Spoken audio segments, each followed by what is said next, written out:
Oh, there we go. We were still muted. What'd you think of that new intro, man? I worked on that over the weekend. I like it. Pretty cool. Got changed it again. Yeah, I got a new backdrop because I'm hoping when Barb St. John is our special guest tonight. So, there she is. Cool. Sweet. Right on time. Cool. Look at that, Barb. Hey. So, hi guys. How you guys doing?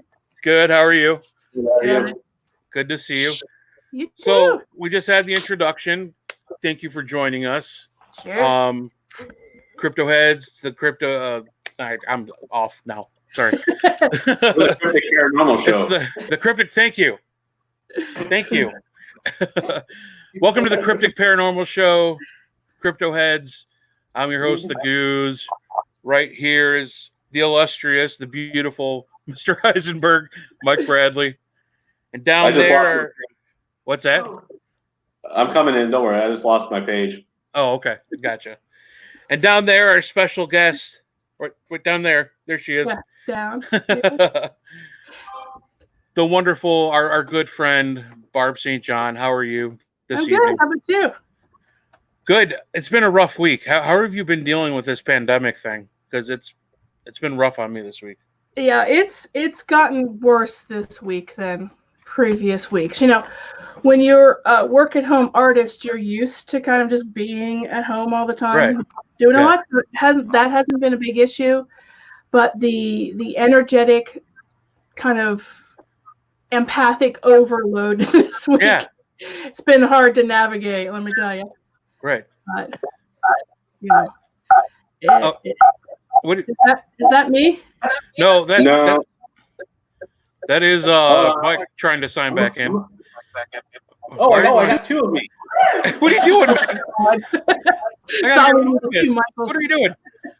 Yeah, that's dangerous. I'm getting some feedback from somebody here. Bear with us, everybody. It's probably me. Yeah. All right. I'm going to close all the way out, and I'm going to come back in, okay? Okay. Sounds good. No. You're out, Mike. Bye. All right. Let's see if we get this right. It's always something, Barb. Like every week, it's a freaking... Hello, Mandy Loftus. Mandy is on, Barb.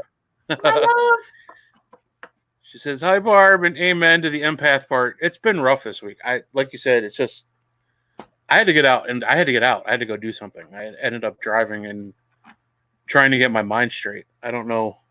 Yeah, and there's a lot of I'm not an astrologer, but there's a lot of astrological things happening this week and 23rd. So like yesterday, today is a new moon, so you have all that energy and it's shifting over and right. And I've been okay, but there have been days I'm just like, I got slimed and I need to just go cry in the corner. I like that. I got slimed. Yeah. and that's what you do is that I'm gonna shut my phone off.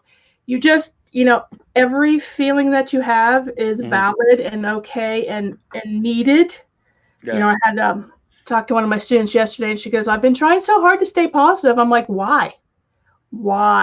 You're not supposed to stay positive. You're supposed to be pissed off and angry and feeling depressed and lethargic and the whole range of emotions because it's part of the grieving process and we're all kind of like reacting to this through our shadow selves, having like a trauma reaction. It's no different than if, you had been in a car accident and then like weeks later you're having nightmares about it, Right. That's what we're doing. Hey, Mike, how's it going? Hello. He's back. Thanks. Thanks for having me, guys. Yeah, our special guest, Mike Bradley, is down there. my co-host, Barb St. John. Yeah. We switched things up. You're out. She's in. We're good. I figured that would happen eventually. Yeah, we're just talking about how we've been like emotionally and energetically dealing with this mess we got going. How have you been down there, Mike? Me, I'm fine. Yeah. Of course. I should know better than ask the question and expect more than 2 or 3 words. No, I mean it's been kind of It's been kind of hard, but Yeah. really nothing's changed for me. I don't go out that much. Yeah. Except for my haircut. So That's right. getting a little crazy up here. Yeah. And our investigations. I mean, we haven't been doing any of that. We haven't had meetings. We haven't been doing anything. So it's I got like I was telling Barb, I left last night. I told my wife, I'm like, I got to get out of here. I'm not going to go in anywhere. I'm going to do my social distancing, but I got to go for a ride. So I ended up like driving out to the old hometown, and I went out and sat outside of Shalersville Historical Museum, just staring at Crying. it, crying like I want to go inside. You have a key there, don't you? You can get in, right? I don't have the key. Oh, yet. okay. I'm working on it. Oh, okay. I probably do a little bit more fundraising and stuff yet, but normally when we go there, they do leave us the key and just like lock up when you're done. So that's what I thought. Yeah. Yeah, but I went out there and just kind of sat and like, oh man, I wish we could get in there, but it is what it is. I walk around the parking lot a lot smoking, so I'm getting out. That's good. Because I'm still going to work too, so I mean that's why it hasn't really. Yeah. It hasn't really changed that much for me. Right. Yeah, because both you and your wife are in the public sector and taking care of people, so you're forced to work whether you want to or not. Yeah. Sadly. I, on the other hand, can work. I worked from home one day, and it drove me nuts. Yeah. Yeah, I just got the word today that I'm going to be heading back the first week of May. They want me back in the shop, so it's a blessing, and I'm also highly anxious about it because I do a lot of truck drivers in and out all day, and I'm just like, hey, stay back. It's like throw the paperwork at them. Yeah, I'll wear a mask and my gloves, and I have to wear a mask every day now. Yeah. So we have our first question by another host from RU Media, Ashley Storm. She's got an awesome show. Oh. She has a question for you. When did you feel normal being psychic? When was it normalized for you? I've never felt normal, so I guess always. I've always been a weirdo, an outcast, a freak. So I didn't even really know I was psychic until literally 15 years ago. Even though I'd been interested in all of this stuff since I was a wee little girl, but I took a class. This was in the 80s, the height of the New Age era.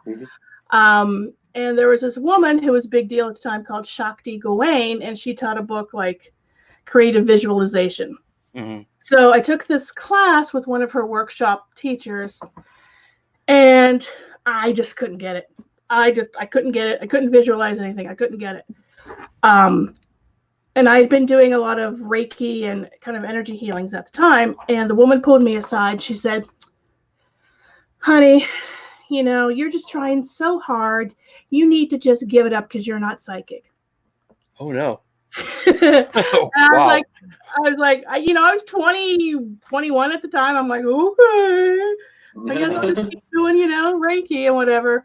So, so I didn't even realize that I was what I was for a lot of years. So, and by that time, when you're in your 40s, you're kind of like, yeah, here I am. Take it or leave it. I don't really give a shit if you like it or not.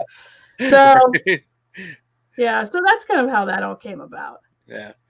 Yeah. But she did come back. She said, I guess not normal. And then she laughed because she never feels normal either. But she's when did you start feeling accepted, like verbally, like I guess validated that something like your gift was what it was, a gift?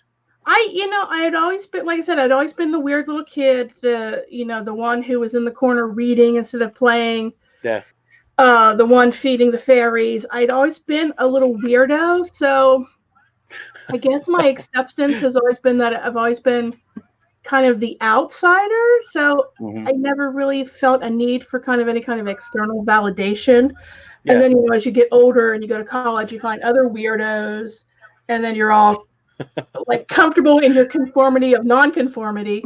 Right. So I've never not been uncomfortable with it. I mean, everybody has always known I'm a little odd. Oh yeah, that's why we love you though. Exactly. Everybody. I mean, I've had an altar to the goddesses always. Mm-hmm. So anybody who's come to my house is like, oh, that's an interesting collection of statues and candles. You know, so it's never been anything I've had to, thankfully, it's never been anything I've had to come out and kind of like hope the world accepted me. I just am what I am. And then I'm like, oh, hey, another weirdo. You know? It's all good. Weirdos unite. Exactly. And our good friend Kimberly asks, Kimberly Littner, how are you, Kimberly? We miss you to death. I haven't seen you forever. Text me sometime, bitch. Love you. We miss you. When did you notice spirits were coming to you to visit and speak with you? When did you realize it was spirits? I'm gonna take my keyboard off here. I think my very first time with spirits visiting me was I was 5 years old, that I remember as a spirit. Now I've had things kind of around me before that, but I didn't know. But this was very specific, that my aunt, I had a beloved Aunt Donna, and she passed away from blood cancer. Yeah. She was 32. And I was 5 years old, and she came to me in my dream for 3 nights in a row. Oh, wow. Now, I was also very lucky that her mother, my grandmother, was a very religious woman, but a very spiritual woman. It seems like a weird dichotomy, but she totally got it, and she totally understood, and she was like, let us know what else she says to you in your dream. You know, my mother and my father are like, oh, she's just making it up because she misses her aunt. But my grandmother's like, no, that's Donna. That's Donna. So that was my first time knowing that it was what it was. Yeah. That's nuts. I mean, do you think, I kind of asked this, like all the psychics we have on the show, and I know I've probably asked you before, do you think it's something we're all born with, that capability, or do you think it's elevated with a select few? What's that? We're just special. Oh, okay, I gotcha. No, it's an ability that everybody has, but we all have it to varying degrees. Like for me, it's just naturally very strong. Yeah. But I still study and work, and like I've told you, I do things to kind of keep going and keep growing. Sure. Like for you, singing is very strong. I can't sing. If I sang, this computer screen would be bleeding, right? So I can learn to sing. I can learn to sing better and have better tone quality and everything. Sure. But I'm never going to be like where you are with singing, because it's not natural for me. So yeah, psychic ability is an ability that we all have, and we can all develop somewhat. Depending. Gotcha. Yeah. Do you think Michael? Yeah, Mike can do it. Mike has done it since day one. The first time I remember going out with him, he started talking about how his head was getting all tingly, and he was like just feeling. I can't remember how you were explaining it, but you said you were feeling like somebody was rubbing a balloon on my head. Yeah. Yeah. So yeah, that was just on the way. That we were going on. I think were we on our way to Prospect? I can't remember. We were on our way somewhere. What's that? Might have been Madison, because that was the first place I went. Yeah, could be. Very cool. Yeah. Interesting. So, my question is like, how if you feel like you developed or you have the gift? Yeah. I mean, obviously, it's pretty evident from the get-go. You said it started for you around 5. I mean, how does someone, especially like, because even now it's not as taboo as it used to be, and people, like you said, we're still looked at as weird and whatever. How did you start learning and developing that, like, on your own? Did you have somebody you were able to go to? No, I mean, it's very odd. It was just, I was drawn to a lot of things as a kid that most kids probably weren't drawn to. Like I would go to the library and I wasn't allowed to take out certain books because there were age limits. I don't know if that's still like that, but like, the bookmobile would come by and they'd have the 12 like the restricted section in Harry Potter. Well, sort of, yeah. But where all the art books are. Yeah. Exactly. No, so like I would be like 7, 8 years old, and my father would take me to the library and drop. This is when you could just leave your kids wherever. Right. So he would drop me and my brother off in the morning, and then come back like at 5 and 6 at night to pick us up. Oh wow! And yeah. And, we would go and we would read, and there was like a little pizza place next door. And so we'd have like our $1 or whatever, and we could go and have lunch and come back. Yeah. But, I would read books on, Bigfoot and magic and all these things that I couldn't take out of the library, but I could pull one off the shelf and go sit in the corner and read. So I just felt this weird kind of pull to these kind of things.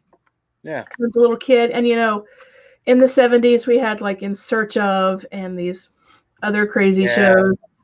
And there was a lot of, we didn't have the paranormal shows or the ghost shows, but there was still a lot of like, what is it shows and a lot of UFO. Believe it or not.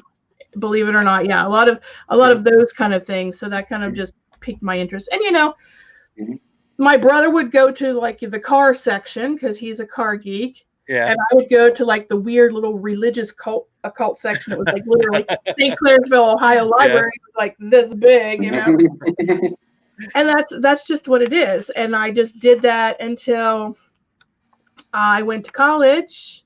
And then when you go from a little town to a city, your view is so expanded and there's so many more opportunities to do things. And then that's when I like started learning with other people.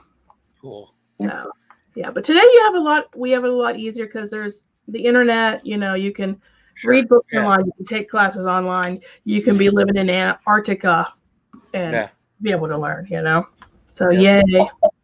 All I went to the library for was to pick up girls and play Oregon Trail. How'd that work out for you, Mike? Actually pretty good. I died of dysentery, but over and over again. Oh my goodness. Too funny. That's funny. Real quick. Goose, you've got 2 little sensitive children. I mean, you know how it is. Yeah, it's hard for me because I don't know, like I'm trying to be protective at the same time as I want them to be able to. I don't want to feel like I'm repressing them, but like, right. I don't know how to go about that. Like, just, I get like I'm speechless. I don't know what to say to them. I'm like, I pretend. I don't pretend. I do understand, but I try not to overplay because I don't want them to get themselves in a position where they need protection, if that makes sense. Like, I don't know what to do with that exactly. Well, I think that as long as your children aren't afraid, that's like a huge thing. Like when I was little, I was I was not the person that you know and love today. I was scared, shy, quiet, gray little thing that hung out in the corner so nobody would notice her.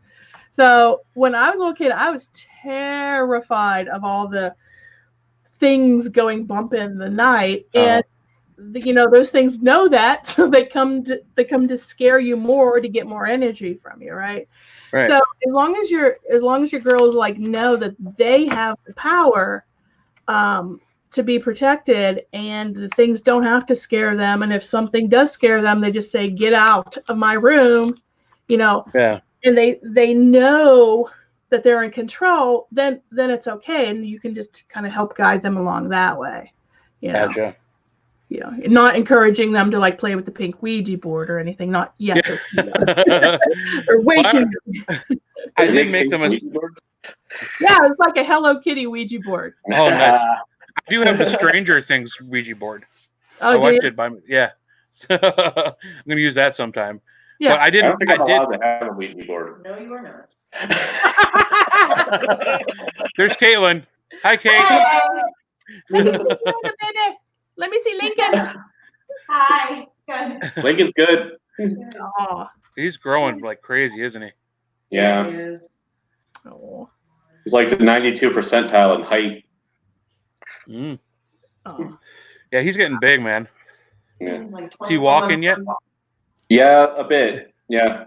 He's a 24-month close too, so he's like, Oh, wow. Wow. Wow. yeah, he's let's see. starting to walk, starting to talk a little bit more. Wow. Kimberly did have a question for you, Barb. She had her question answered. Next. Well, she asked another one. So, Oh, okay. Since how how long does it take you to figure out if another psychic or a client is not being honest with you? Are there certain clues or feelings? well, That's an interesting question. Yeah, as an empath, people can't really lie to us. We always know, even if we don't want to know. Mhm. So you always kind of know. It's like it doesn't feel right. That doesn't sound right. Now, this does get us in trouble in relationships if our partner's not telling us the honest truth, and we want to believe them, even though we know that we shouldn't believe them, and then we're like, But Uh-oh. that's right. They know. Shit. Yeah. You're in trouble, bro. Yeah, you're in big time trouble. So, we always kind of just know. It's just how much we trust our own knowing. And that can be said with anything to do with our psychic abilities and our intuition, is like, how much do you trust what's going on in here versus what's going on up in here? That's very interesting. Yes. Kathy Weber is watching. Hello, Kathy. Hey, Mama Weber. She knows, Ray. I'm leaving. All right, I'll see you later, buddy. Maybe I won't. I don't know. Godspeed, man. We will pray for you. Going back to me being a sensitive father of two sensitive little girls, Mama C, Kathy Weber, said, just be a sensitive, understanding daddy, which you already are. Thank you very much. I did get in trouble, though. And I got caught. My kids found a pendulum, one of my pendulums, and they asked me how it was used, and I showed them, not thinking they'd try to find it again. And my wife would catch them one morning using it. I don't think there's anything wrong with that. Yeah. When I was in 4th grade in my school class, and this is one other thing, we had a pendulum kit. It was a game. It was by Creston, I think. Oh yeah. And I got one downstairs now, but yeah, that was in our 4th grade classroom. Oh wow. Yeah. That's cool. Yeah. Yeah. So I think things like that are fine for kids. It's just how you kind of keep them on track with things, right? So the pendulum can be used for a lot of things other than spirit communication. It can be just used to connect with your own intuition and your higher self or whatever. So if they want to use that to kind of learn more about themselves, sure, that's a great thing. Cool. I think. Yeah. I think. Kate can't find her pendulum, so I can't play with it and learn about myself. We'll get you one, Mike. Don't worry. We will get you. Hold on one second. I gotta check something out here on my phone. All right. Okay. Ray, you shouldn't be on your phone. You should be listening to Barb. I am multitasking and sharing things about the show. Trying to get Barb the audience that she deserves. Nobody likes me. It's cool. No, I was actually surprised. Everybody was sharing, like, yes, Barb's going to be on. That's good. So that was pretty cool. I haven't been around a lot this last year. I've kind of moved from doing one-on-one readings to doing more investigations. Hi, Brandon. There's Brandon. Hey, buddy. Good friend Brandon. Yeah.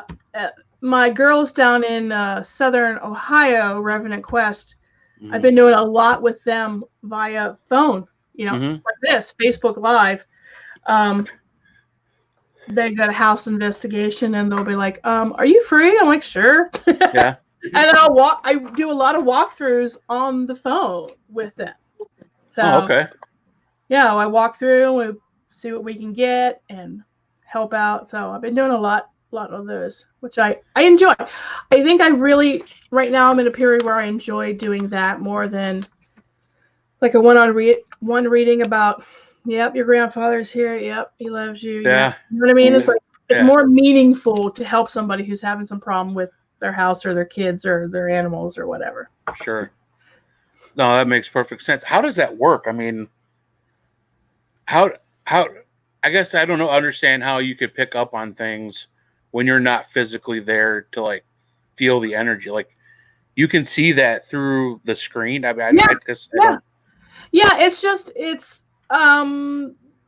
sometimes it can be a little bit more difficult because when you're there, it's like, the energy is like boom, boom, boom, boom, boom, boom. Yeah. So on the phone, sometimes it can be a little bit more difficult. So might take a little bit more time, and it might not. It just depends, right? Yeah. Yeah. But it's just energy is energy, and it's not regulated by distance or time. So we just go through, and I'll just say, whoever's holding the phone, Mandy or Amy, I'm just like, okay, turn left. Okay, I mean your other left, because we're all backwards, right?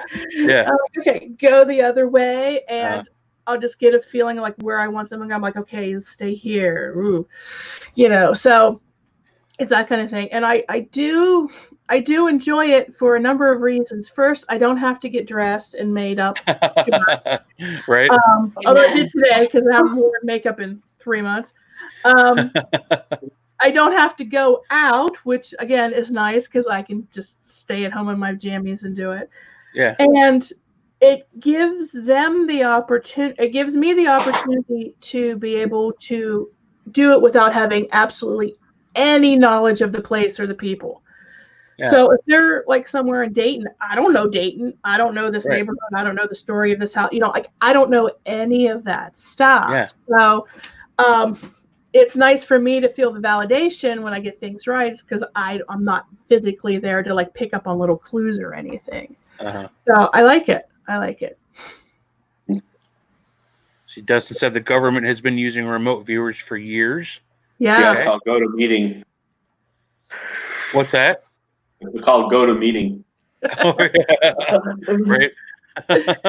Yeah, remote viewing is crazy. I started doing a little bit of training in that, not as much as I would like to yet, but it's pretty weird how you can really hone in and be like, okay, there's this shape here. And get the general shape, and it's a chair or a desk or a toy or whatever. It's pretty crazy, and that's visualization. Going back to our earlier conversation, was not one of my strong skills at all. I'm an empath, and the feeling and the emotions are what I excel in. So it took me a long time to actually be able to like visually see something in my brain. And the way I got around that was because I was having a conversation with Michelle Belanger, our friend, about visualizing. And she said, well, you can see things in a different way. She goes, so when you think about an orange, think about the texture of the skin and the smell and the shape and the weight. So when I started practicing visualization in that way, rather than trying to like see like a pen, I would see the pen as like blue and long and plastic and hard and a little grippy. So when I started putting these other elements into play, the actual visual came into being. Gotcha. Does that make sense? Yeah. No, that makes perfect sense. Yeah, so it made it easier for me to develop my visualization that way. And now I can like see a pen in my head and spin it around. Woo! But it took a while.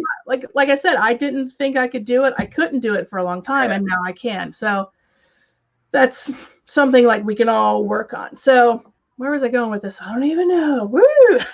We got like an hour and a half left. I'll sit back.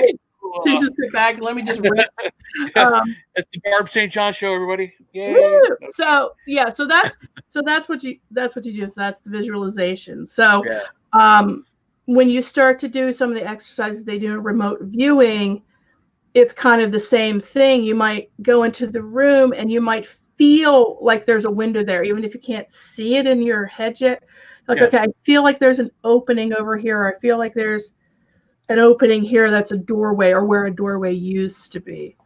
So, yeah, cool. Good stuff. Remote viewing, good stuff. Yeah, that's something that's always like kind of perplexed me. Like, I don't know. I just can't grasp that concept. I guess for me, it's always been like you have to be in the moment, in the location, and I'm amazed. I mean, and I know you're accurate. You're accurate as hell. Sometimes you've amazed us. I mean, you work with us quite a bit, and you've seen stuff around him remotely. It was during the show, I think. When we were in the studio? I think. Were you on chat? I think she called in, or she was on chat or something. But yeah, we were talking about how the studio was haunted, and then you started mentioning that something was hanging around Mike. It was a while ago. Okay. Yeah, and then we actually the big guy, the wrestler guy. Yeah. Okay, yeah. I remember now. Yeah. So who does Mike have around him right now? A couple weeks ago, I had a lady behind me. Oh, did you? Let's see. Yeah. Who said that? Was that Adam? Yeah. Well, Adam. Yeah. Because that's right. I mean, you do bring all the old ladies home. He does. His milkshake brings all the old ladies to the It does, man. But right now you're at home and you got grandma there. You got Caitlin's grandfather there. You got I don't know if this is an uncle or a neighbor guy that's kind of like peering in the window who had a mustache. But you got few people there. It's fucking creepy as shit. No, sorry, I don't mean it to sound creepy, but sometimes when you have kind of more sensitive people in a house, you have their kind of relatives and people, and spirit around. But you're a light. So in your neighborhood, there's other people who are like, hey, let me just go up there and let me just get close but not cross a boundary, right? So when I say there's a guy out there, he could be hanging out because maybe he was estranged from your family.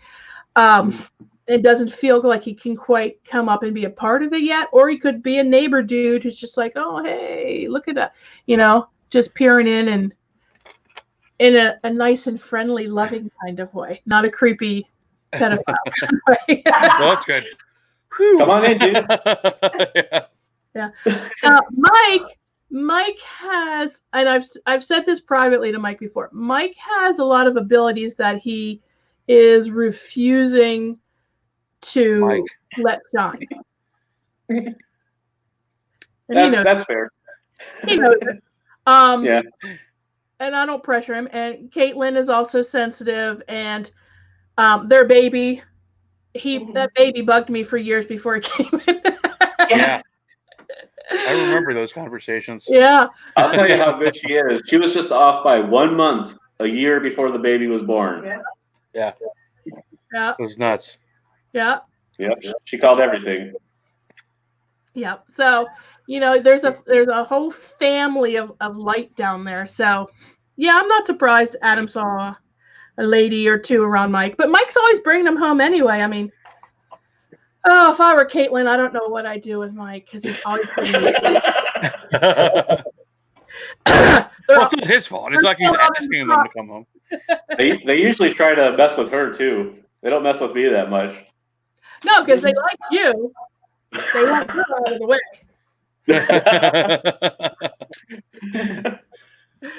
No, but it's good. It's good. You guys never bring anything home that should not be coming home with you. So it's okay.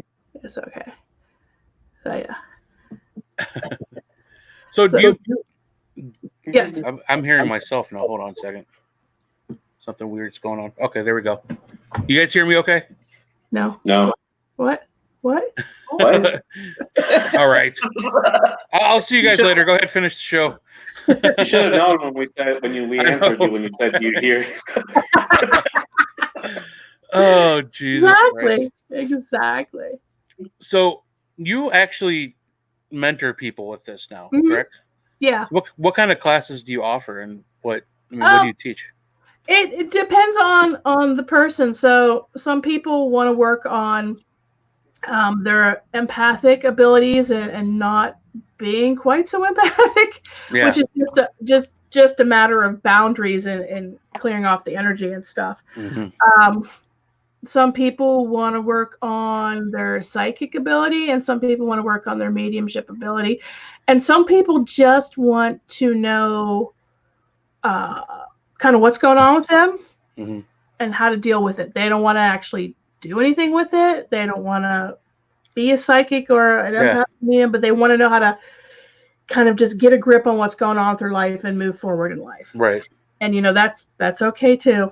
That's okay too. Not everybody is meant for this. Not everybody wants to do this, and not everybody has to do it. So it's all good. Everybody's all good. Kimberly says she needs teaching, a wise one. I try to teach Kim. I tell Kim all the time, shield. Yeah. Shield up. Shields up. Exactly. Get those shields down. I honestly thought you were talking to me. You just do that with your old ladies, Mike. Shields up. I think he kind of likes it. Hey, I need some attention too. Oh, brother. Picked him for that I love one. saying this stuff of Kate dear. So, explain the difference. I know people have their different theories and different explanations.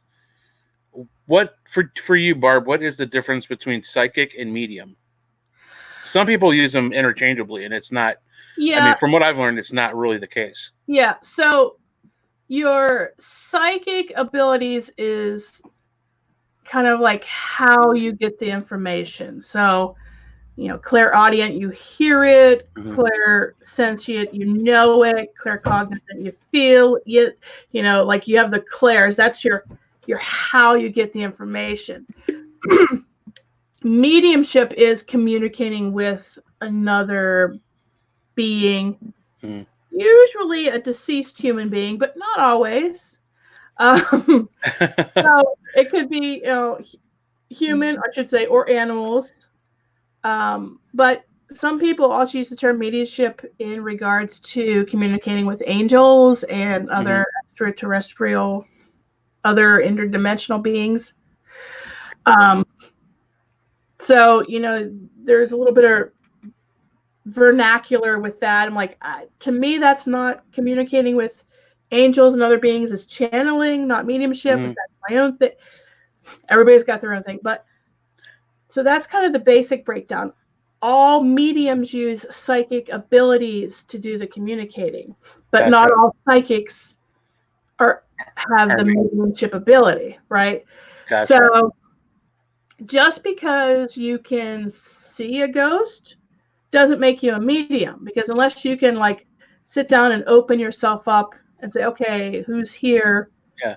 Spirits, recognize who comes through and have an actual conversation with them, you're not a medium.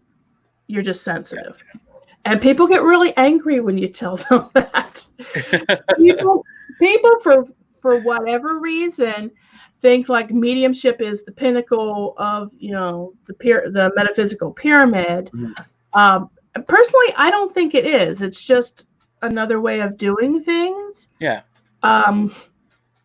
Like I said, it's nice to hear from your loved one from the other side on occasion. Sure. But we all live here right now, and we all need coping skills with how to get through right now. So to me, that's more important, is to help people guide through their emotions and their what's going on in their lives, than kind of putting like a spiritual bypassing where I'm just going to go wait until my grandfather tells me what to do. It's like, right. No, you're the one alive. You make the decision and go with it. Yeah. Stop waiting for the guides. They're not going to tell you every time. You got to make Exactly. a decision. You know, and I know people are like, well, you know, I have to wait for my guides to tell me. I'm like, are you freaking serious right now? Oh, You know, funny. and then there's the whole thing. It's like we don't even know. You know, we can get into the whole philosophical things. Like, is any of this real? Or are we just one kind of being as a thought, and everything else is a projection of our thoughts? You know, you can get down a whole rabbit hole of crap. So, you know what? Believe what you want. Do what you want. Yeah. Don't be mean about it. Don't bully. Right. You know, don't be dumb. Let's just all get along, right? And we just understand that we all have our different beliefs and Exactly. live with one another. Just be nice. Be nice, people. Be nice. And there's a lot of not niceness in the spiritual community. There's a lot of ego. It's unbelievable. A lot of ego. I'm not like technically. I'm not like. Well, I mean, I don't know. I know people in the community. I'm close friends with people. It's ridiculous what I see go through. I mean, it's the same as the ghost hunter community. They're kind of the same, but not. They're separate a little bit. You know what I mean? But it's ridiculous. Drama. Yeah. all the metaphysical communities is just like, it's like a bad episode of Mean Girls. It's like, oh, you are grown adult people over the age of 40. You should not be acting this way. Right. This way. Yeah, it's insane. Kimberly's got another question. Gosh, Kimberly.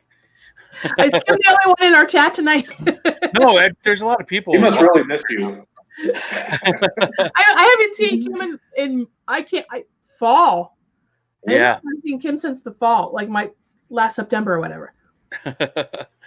She wants to know, how did you know you were an evidential medium? And I'll expand that by asking you, what is an evidential medium?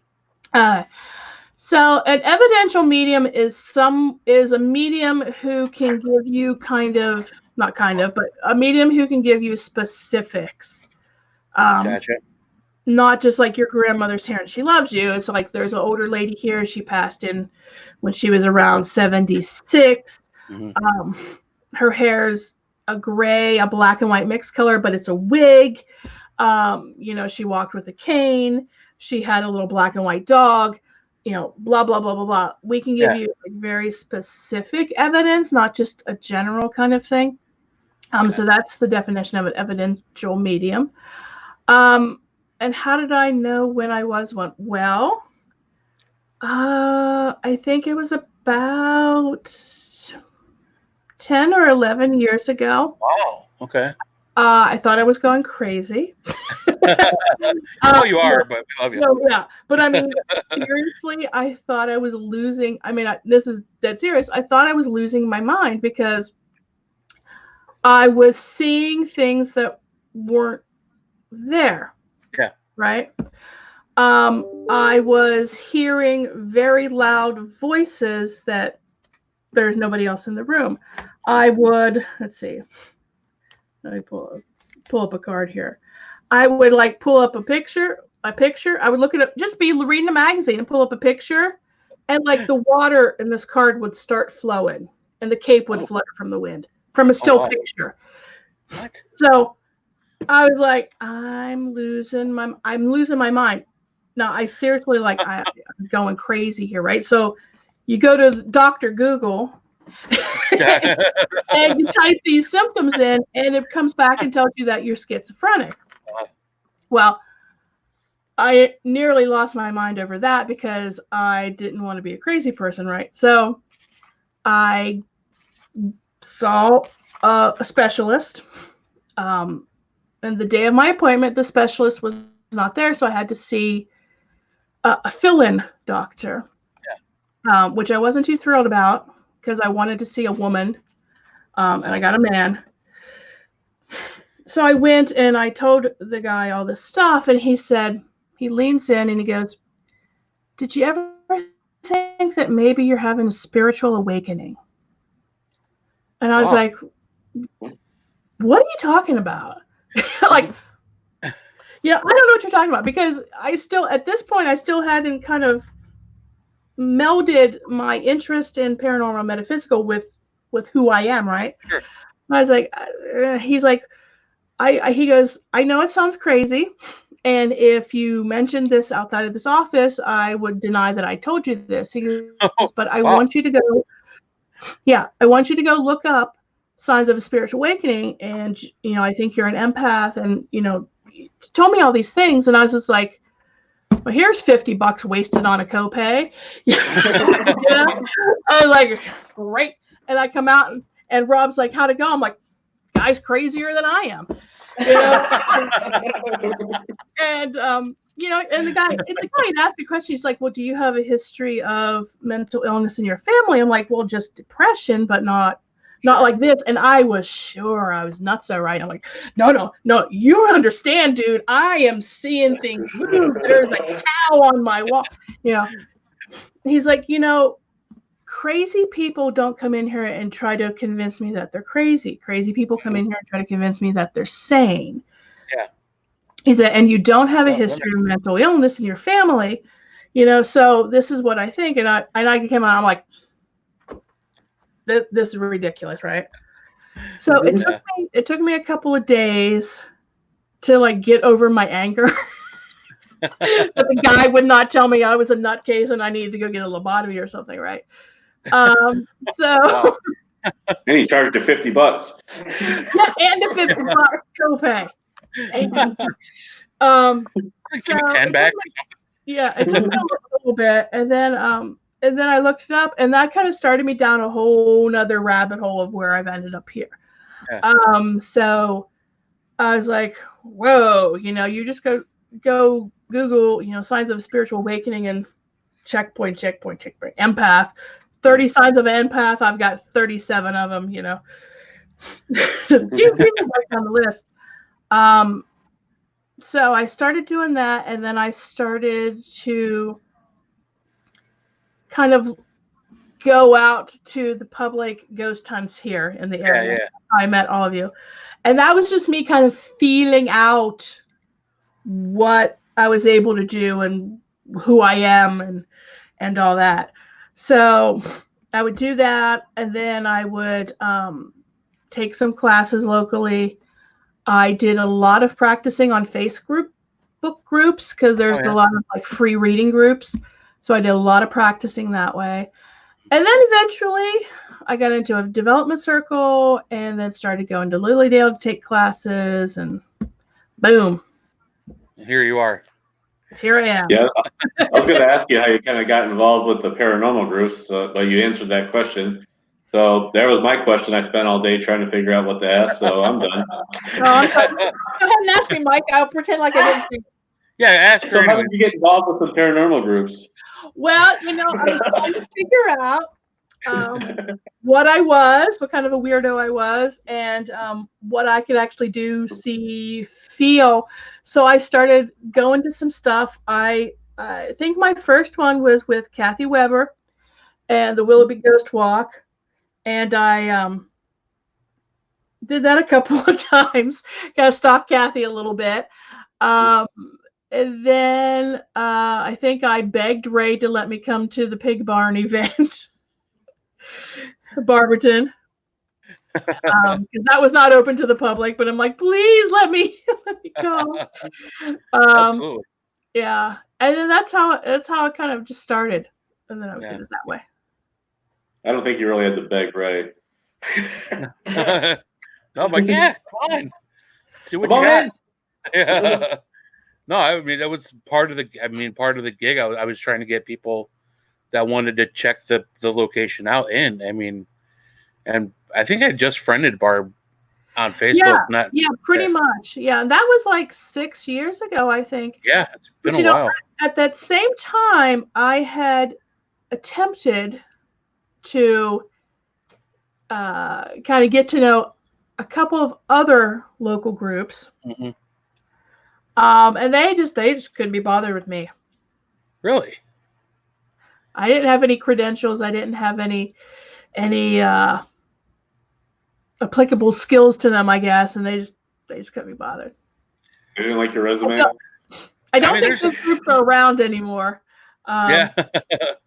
But yeah, Dark they're Alley has staying power. That's for sure. yeah, they're just like Was it Ohio Pervs? Ohio Pervs?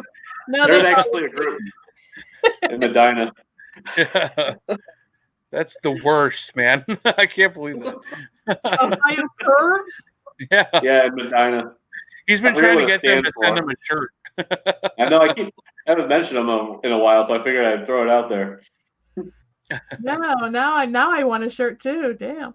Yeah, I agree with what Mandy just said. She said it's their loss. They don't know what they're missing. I think so. I don't know if those groups are still around. I should look. But whatever. I don't think anyway. Kathy, and I apologize if I'm not pronouncing your last name correctly, Kathy, are not. She wants to know if you were scared at first when you started, like the investigation, or I guess just seeing things more. Yeah, and I'm not afraid of anything. Wow. But when things started appearing, let me preface this. I've always seen things, and I was always scared of them. Little kid, teenagehood was awful.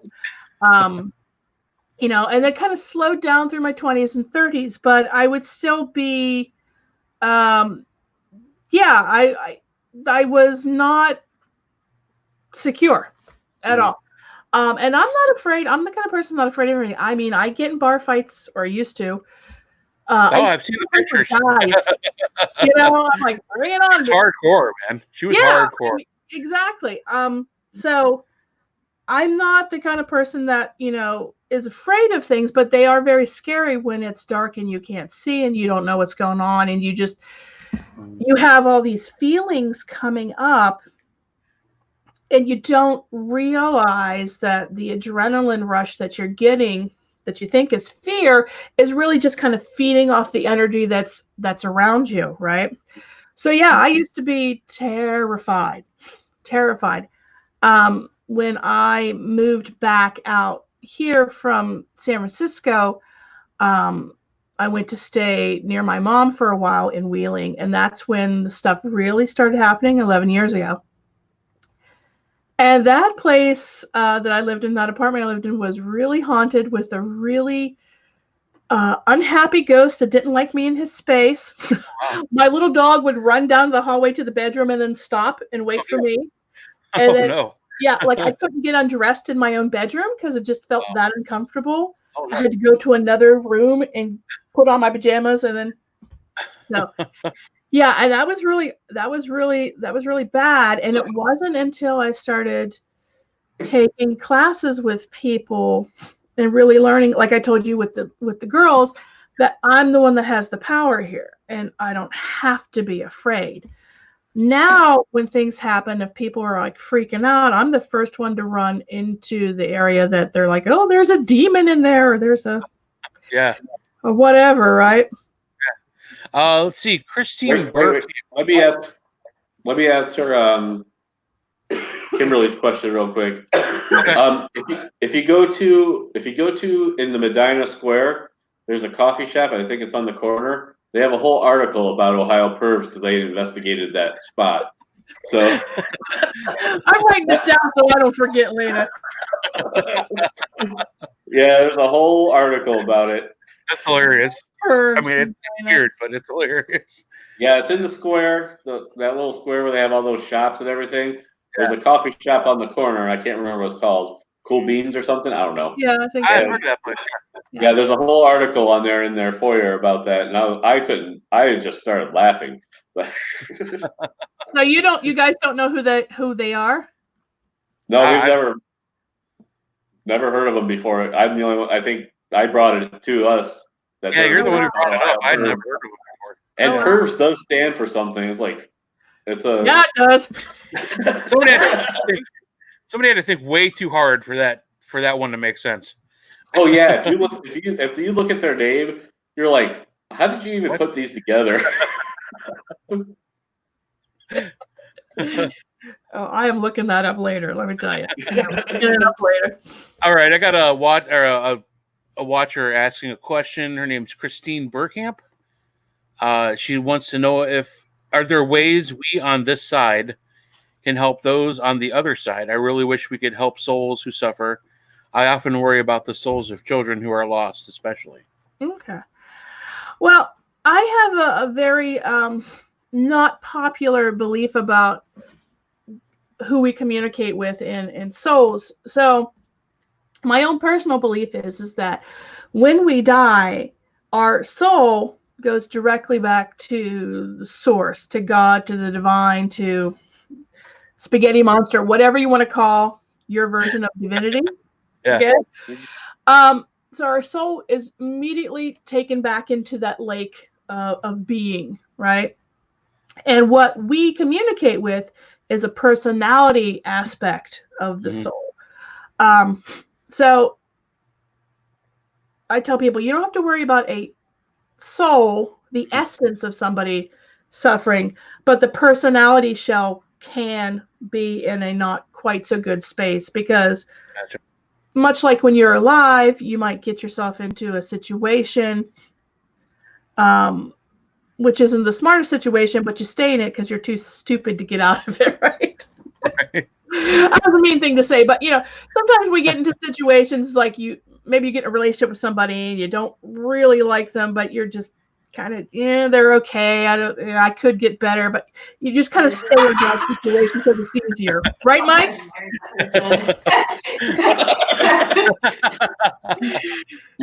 Sometimes you marry that person. And sometimes you marry them and then you forget it. So I don't think that. So I have never found a quote a soul to suffer. But, so if you take that worry away, then you're like, how do we deal with the kind of personality aspects that are left behind in their own little version of the afterlife?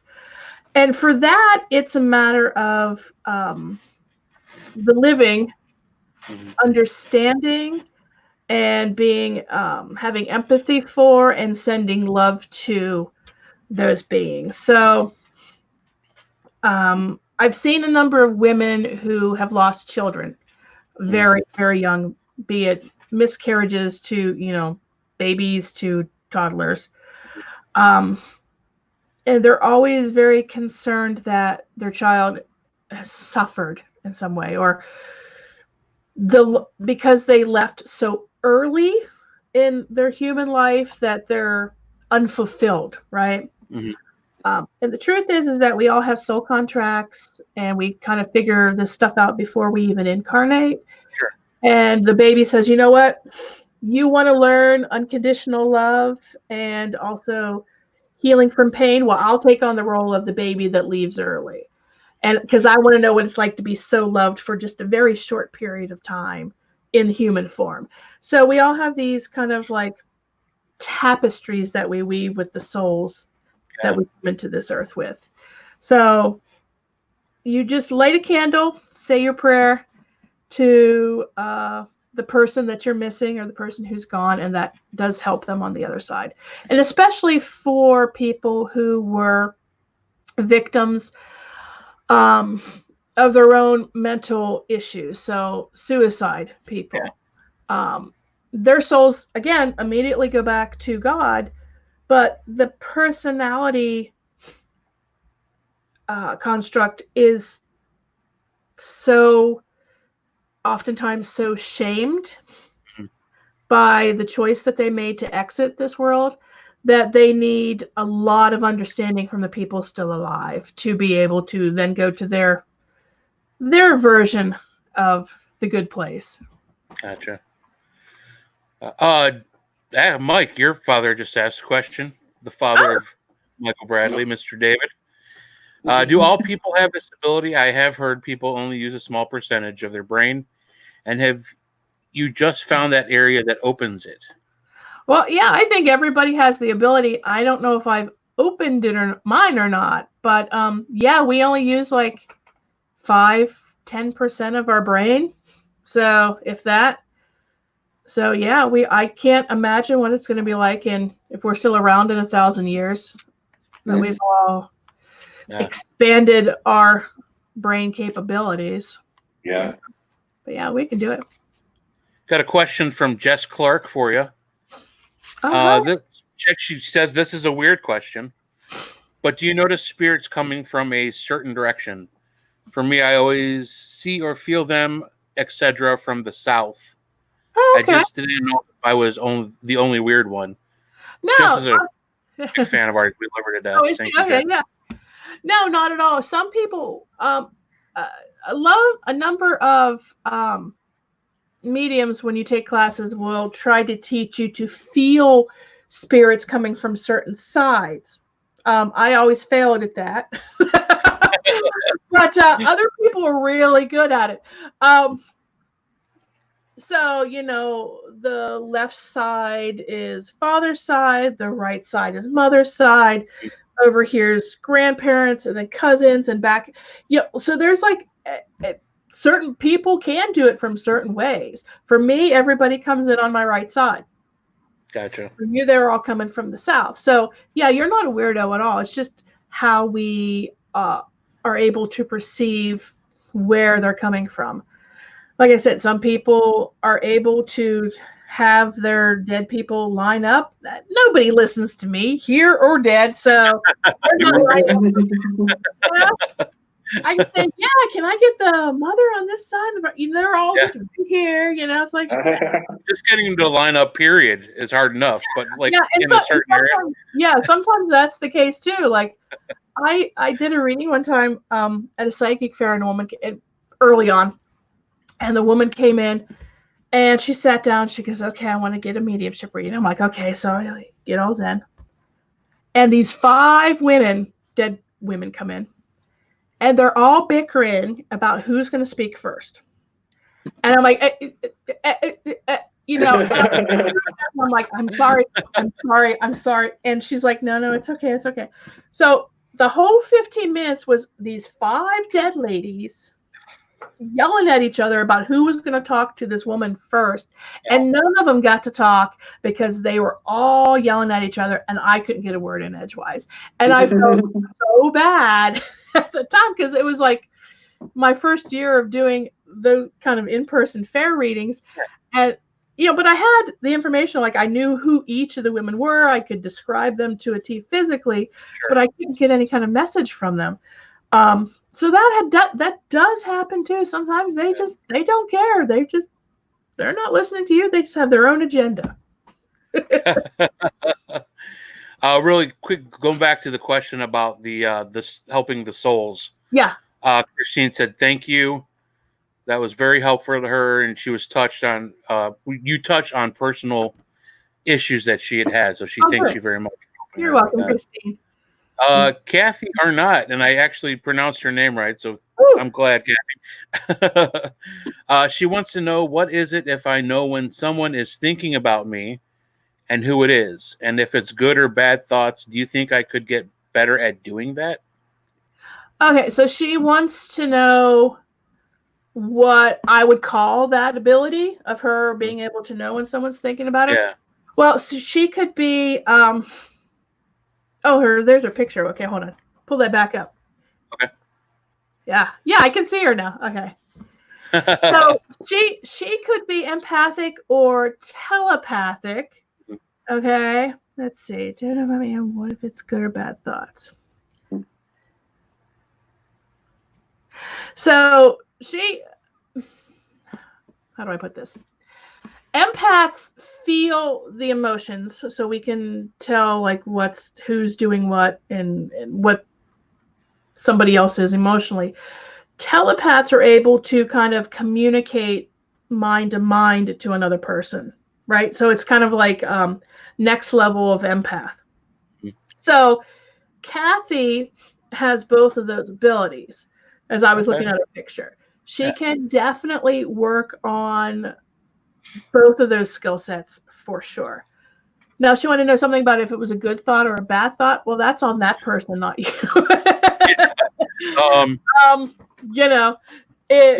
What they're thinking is what they're thinking. I hesitate to say there is things as mind control and different forms of magic. There is mind control. So if you think that's what's going on, then you can definitely combat it with your own abilities when you learn how to strengthen them. So again, Google is your friend. Go and Google some empathic grounding and shielding exercises, and also telepathy exercises. You'll need another person to do that with, to practice with. But you definitely have those skills within you, and you definitely can grow them for sure. Very cool. And Mandy wants to know, what's the best way to try and develop telepathy? Okay. Well, you're going to need another person to practice with, and the simplest thing is that, say me and Goose are here and we're going to practice our telepathy. So I'm going to have 2 pens, right? It can be anything, but I've just got these laying here. So I'm going to choose, when he can't see which one I'm going to pick up, I'm going to focus on this pen, right? And maybe I'll close my eyes and then think of my pen and then try to beam it to raise the middle of Ray's forehead here to his third eye. And he's going to sit and get quiet, and he's going to think about what he sees, right? So that's the easiest way to practice the telepathy, is to pick an object, have your friend, and focus. It's real hard to do telepathy by yourself.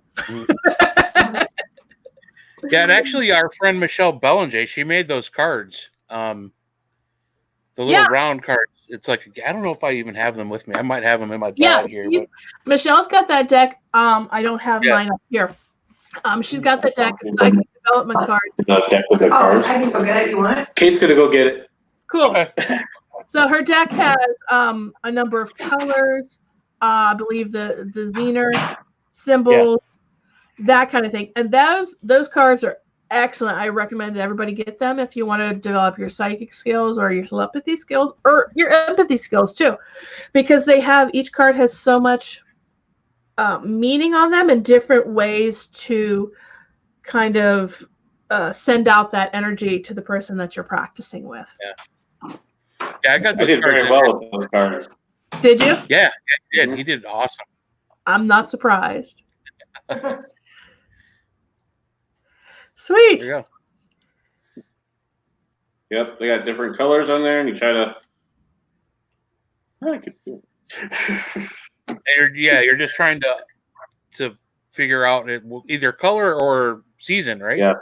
Color. That's got like water. Right. Okay. So blue, you think water.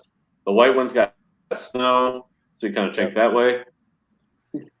Right, and with those, you can get different meanings too. So let's say Mike's holding the white one, and he's thinking of snow, and then Ray's like, "Well, I just feel cold." You might not get the color white, the word white, or the season, but you picked up the cold of the snow, so you still got it. You still got a hit with that. So those are great cards. And Jess uses regular playing cards work too. But Michelle's are special because she puts a little bit of energy in there. Yeah. Everything she makes. Yeah. For sure. Exactly. Sometimes I do better bouncing off somebody else when they're trying to guess than I could guess it. Oh, wow. Yeah. Let's ask a couple questions. I'm trying to get to everybody's question. Kate, she's sitting right behind it. You could just hop on and ask. I didn't want to just interrupt. She said, are there any quick tips on ways to hone in on the ability and receive messages in dreams? Yeah, the easiest tip is to ask. The spirit, that's what most people don't do. They're just like, how do I get a message? I'm like, have you asked them? Have you asked them to call in? No. So Kate, sit down with a picture of the person that you would like to get a message from, and just kind of like do a real heartfelt thought, meaning, or speak out loud, because Mike doesn't care. He knows that you would like to get a message from them. And then before you go to sleep, tell yourself, I'm going to remember my dreams, because oftentimes we don't. and we've gotten spirit has come through to visit us in our dream, but we don't remember it. Yeah. So. Gotcha. You said thank you. You're welcome. You sure you don't want to message that in the chat room? Just kidding. I'm gonna look You hear? Hey, for you, Rick. Yeah, that's fine. Love you, Kate. Greg Summer wants to know, what does it take to close off the ability of spirits talking to my daughter in her dreams? Oh, okay. So,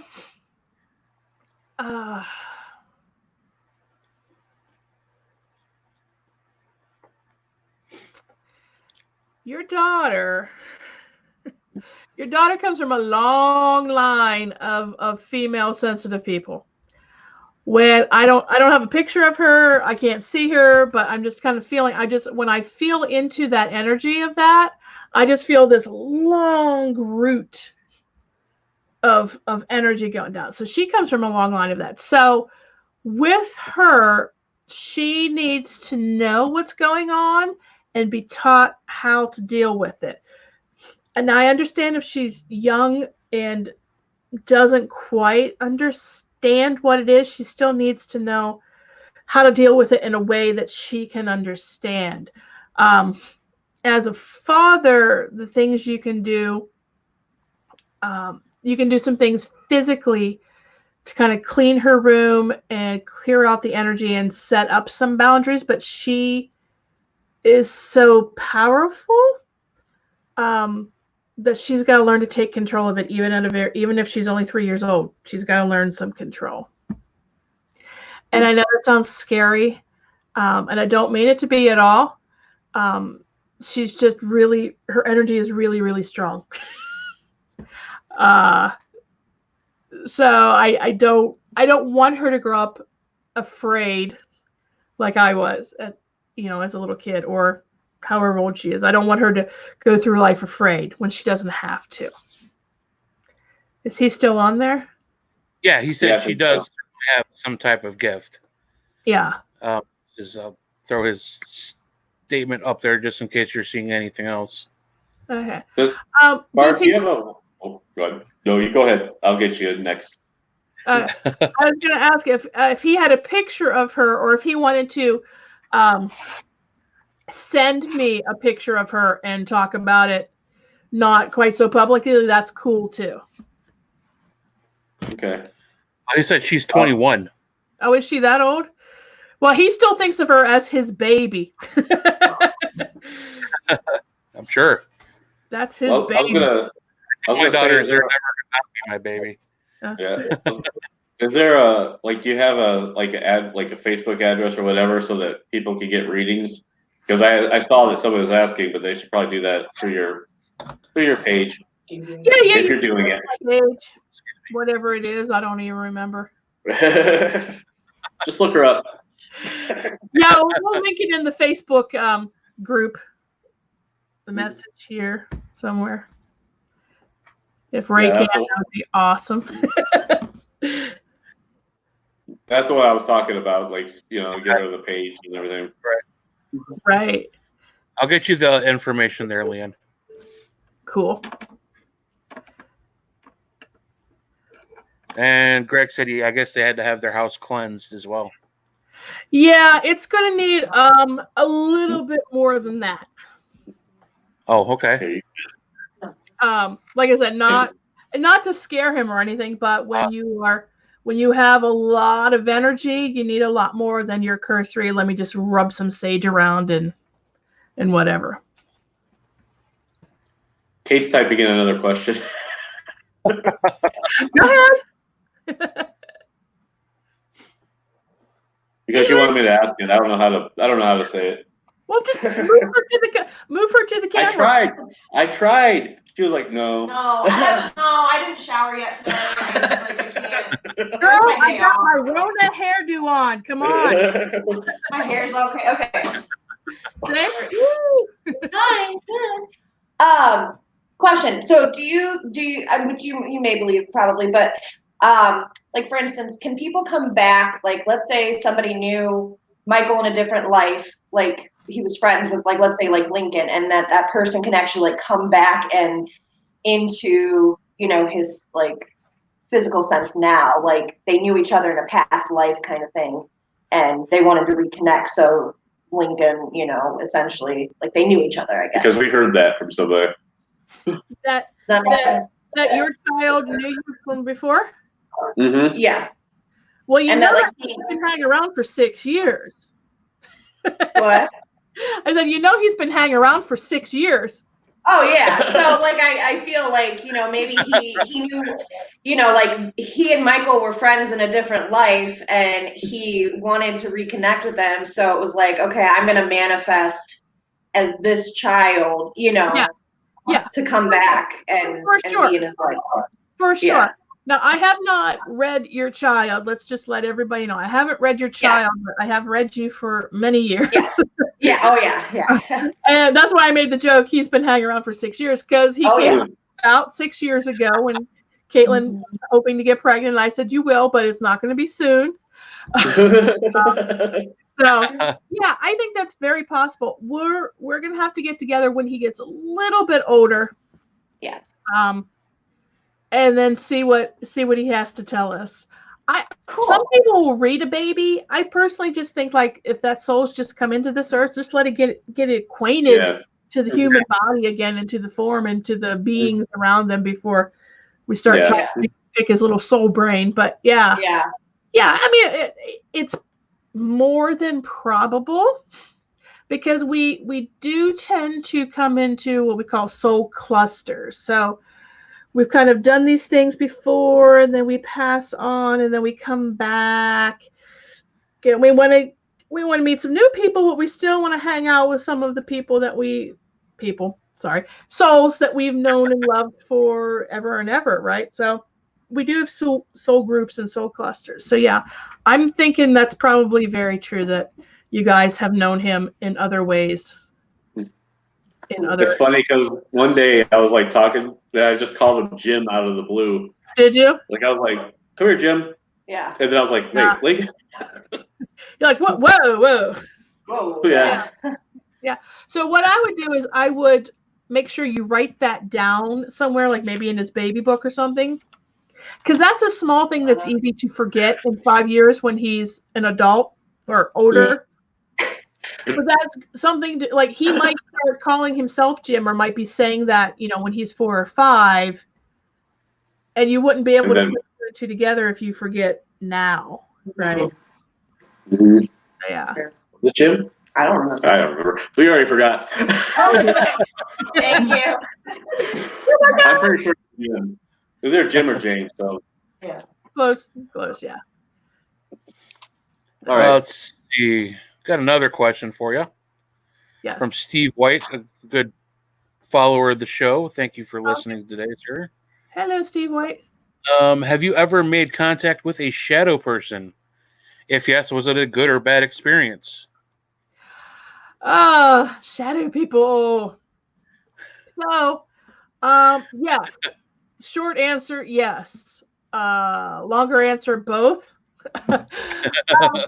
So, shadow, the idea of shadow people has gotten kind of a lot of negative connotation, that, you know, you see this black mist or this black thing or whatever, that it's automatically an evil thing. And I think that goes to, which is not truly understanding some of the metaphysical laws of existence or whatever. Because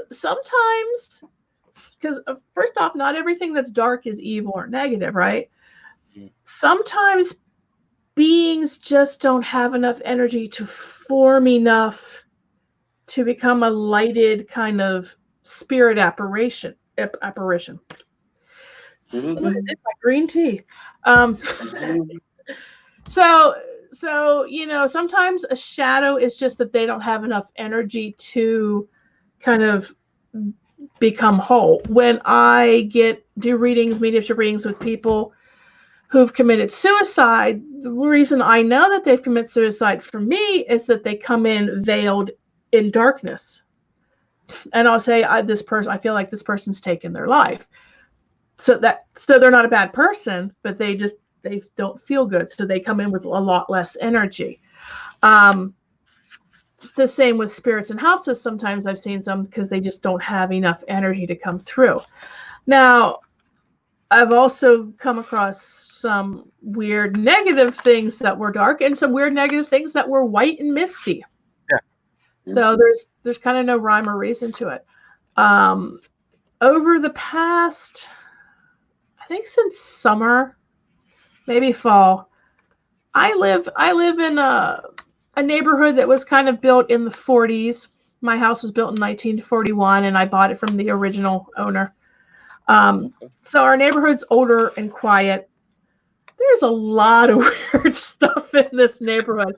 And especially at night when the energy of the world is quiet and people are asleep. I have really bad insomnia, and I have chihuahuas who love to go out at 4 a.m. So I don't have a fenced yard, so I have to actually take them out for a walk. So I see a lot of weird things in this neighborhood at 4 a.m. Like, let me tell you, and they're shadowy, but they're not bad. I just don't know what they are. They're just weird. I remember you describing some of them to me when I used to be a third shifter. Yeah. Night, sitting at my desk on Facebook when I should have been working. Yeah. Yeah. Crazy stuff. Yeah, it's crazy. Like, I just sit here and I'm like, what? Am I on a ley line? Like, I would love to find a ley lines map. I'm like, am I on a ley line or something? Because I just see things that aren't human or animal. Yeah. They're just weird. Like, I can't even describe it. It's like Star Wars characters, and they're just kind of coming and going, right? And I'm just like, it's crazy. It is. And then people say, well, did you ask who it was? I'm like, no, it's 4 a.m. I'm walking my dog. I don't want to do stuff. I just want to go back to bed and try to go to sleep. So yeah, shadow things are run the gamut, and they don't have to be black or dark. I seem to recall, I think it might have been in England, there was some reports of a mist that was like purple, like lavender color. A color you would normally associate with being very peaceful and calming, but it was a lavender, and it made people just really like feel crazy. So they don't have let's see here. Yes. I wanted to go back to Greg because his daughter actually is on watching the show now. Okay. Just put up her statement. Okay. Not really a question. Name's Lacey. Hey, I'm Greg's daughter. Okay. You talked about me. I came in contact with a shadow man when I was 17. Okay.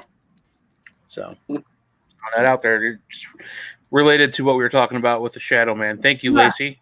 Yeah, and I'm sure because when we're teenagers, especially girls, I don't know what goes on. I don't know what goes on with sensitive girls and puberty. If Brandon's still hanging out in the chat, maybe he can pipe in with this. But when you are going through puberty and you're sensitive, all kinds of stuff just gets blown up. Mm. For me, that was probably the height of a lot of metaphysical, paranormal stuff that went on through me.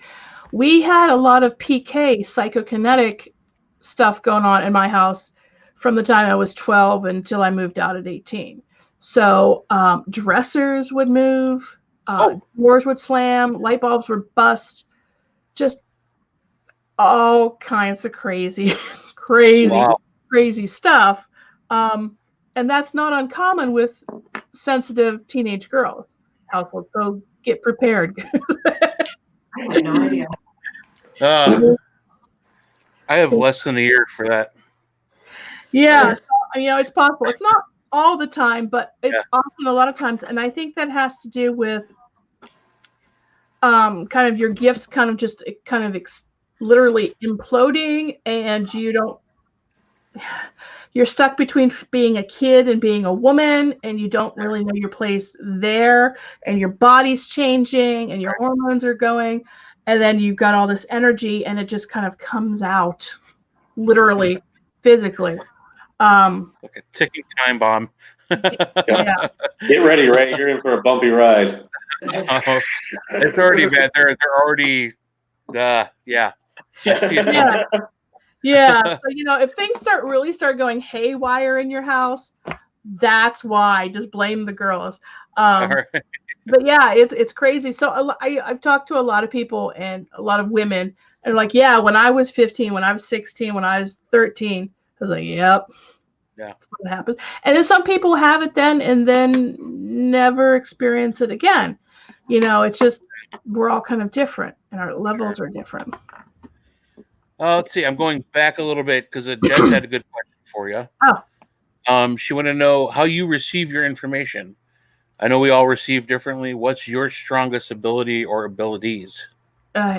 So for me, my strongest ability is clairsentience. I just know things, and my empathy. I just feel everything so much in my own body.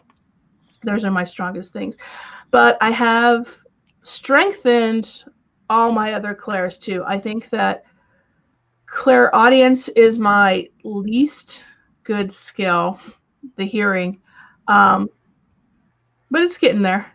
It's getting there. If I have one skill, I think that's probably one of my more, I don't know. I don't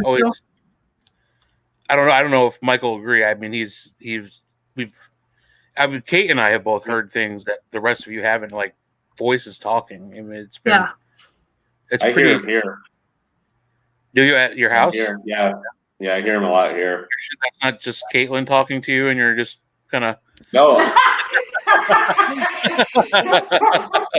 No, actually, I was downstairs painting, you know, and I heard somebody say hello, so I yelled hello back, thinking it was Kate, and then 20 minutes later, she walks in the house. So that's happened a lot, especially like when I'm crossing the basement area. Yeah. That's where I hear it the most when I'm around there. Yeah, because you got those old people that still live in that house. Because I've been to Michael's house, so yeah, he's got those people in there, and then being sensitive. I can definitely feel something when I've been there a few times. Yeah. Down in the basement, it's weird. I don't know. Yeah. Kate doesn't really like the basement. Yeah. I love it.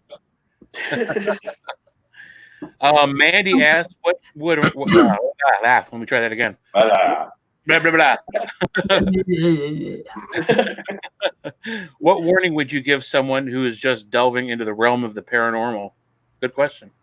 That is a good question, Mandy. I guess my warning is to first and foremost, don't believe everything you hear, see, or are told. Because there's a lot of not smart people out there doing a lot of dumb stuff and trying to get other people to do dumb stuff with them. So that would be my first thing. Educate yourself before you do anything, and don't just do things because you want to try it. I think that the majority of people, I believe that the experiences that you have paranormally are kind of ruled by your intent. So if your intent is to go out and annoy a bunch of ghosts and, you know, push buttons and really rile stuff up, then yeah, you'll have some crap coming your way, and, you know, and not good stuff coming your way. Right. But if your intent is to go out there and just be open and learn and loving, with the highest good, and that you're always protected, then you come there with a much different experience. With Mandy, we did a thing a few years ago at Bobby Mackey's where myself and another psychic went through the building separately with a member of their team, and they came back to show where we got the same things or different things in different areas. And in one part of the basement, apparently there was a darker, not so pleasant man energy who got it right up in the other person's face. Yet when I went through there, he had his back turned to me and wouldn't look at me. And I was like, yeah, he's dark, but he's over there. He's not bothering me. Like, he would not look at me. And so, because my intention when I go in is that I'm always okay. Yeah. I've built years of my building my shield and my bubble and my being of this is who I am. This is what I'm putting out there. This is what I'm going to get back. And that energy couldn't deal with my energy because they didn't mesh right. But the psychic who had gone before was very much an in-your-face, belligerent, always wanting to stir stuff up kind of personality. So that's what they got. So definitely, you go in with the right frame of mind. You educate yourself, and you go in with educated people. I think that the first time I was at Madison with you guys, there was a guy in there that was like to provoke. Yeah. And got Trent pushed or kicked or punched or something. Yeah. Yeah, he got hit. He was with a couple other ladies. He took them up after we had brought a group back. Yeah. They wanted to go back upstairs and came back. It was on the back of his neck, I believe. Yeah. He had a very huge red, just like welt. Yeah, and he wasn't a part of any of that. It was just somebody else's team member who they then got rid of, thank God. Because they were all nice people, but that guy was just that type of guy who wanted to be, Zach Baggins light. Right? And caused this energy that caused it to react to the sweet kid that came in after it. Yeah. So yeah, that's what you want to do. You want to just be really smart about it. It's no different than like going on a date these days or, sending your kid to childcare. You wouldn't just go, okay, oh, hey, there's an open door. There you go, kid. Have fun. Mom will pick you up in a couple hours. Yeah. You got to really research the people that you're allowing yourself or your family to be around. You don't just go in with anybody. Right. Sorry for the long-winded answer, Mandy. Susan Jane asks, do you white light every day?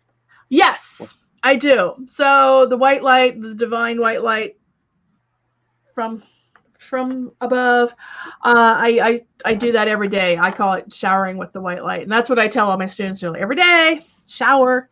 If you go in the tub, shower. Just see the water as the white light. And if you don't, just see the white light coming down. But yeah, I do that every day, pretty much at least once. Sometimes more. Sometimes more. I think Jess said that Bobby Mackey, my lead investigator, has been there twice. I would love to go sometime. You better hurry before it slides off the property there. Yeah, it's looking a little rough. Yeah. What's going on with it? It just looks like it's like falling it back into the railroad tracks. Wow. Yeah, it was an interesting place. It was an interesting experience. Yeah, we had too many people there, I think, when we went. We could hear, because you could hear everything in that place. Yeah. I mean, when we were there, it was just us and their team of, I think 6 people. That's not too bad. Total. Yeah. I haven't been there myself. So yeah, we had a lot more. It was just hard to investigate. It was cool to be there. Yeah. Didn't like the drive, but yeah, it's a long drive down. Yeah.